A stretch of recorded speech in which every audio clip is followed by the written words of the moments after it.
মাদানী চ্যানেলের দর্শকবৃন্দ, দাওয়াত ইসলামীর ব্যবস্থাপনায় বিবাড়িয়া কসবা সোনারগাঁও কেন্দ্রীয় জামে মসজিদে আশিকানে রাসূল কাফেলায় সফর করেন।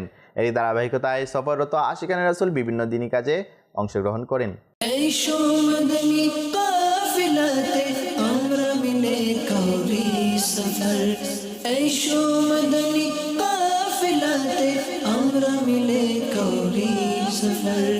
সুন্নতে শিখবো তাতে সুন্নতে শিখবো তাতে ইনশাআল্লাহ ভরপুর এসো মদনী কাফিলাতে আমরা মিলে করি সফর।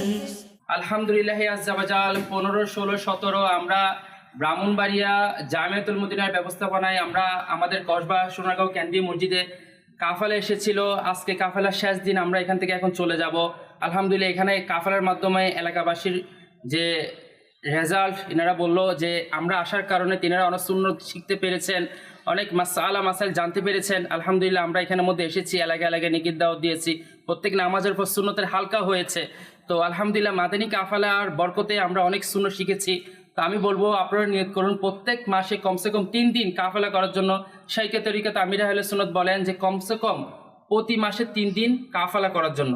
তো ইসলামের আমরা নিয়ত করি যে কাফেলা করব, এবং দাওয়াত ইসলামী যে স্লোগান, আসলে আমরা সবাই একসাথে মিলেমিশে স্লোগানটা দিই যে আমাকে নিজের এবং সারা দুনিয়ার মানুষের সংশোধনের চেষ্টা করতে হবে ইনশাআল্লাহ। নিজের সংশোধনের জন্য নেক আমল রিসালার উপর আমল করতে হবে, এবং সারা দুনিয়ার মানুষের সংশোধনের জন্য 3 দিনের কাফেলায় সফর করতে হবে ইনশাআল্লাহুল কারীম।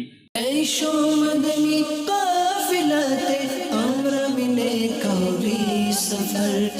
এসো মদনী কাফিলাতে আমরা মিলে করি সফর।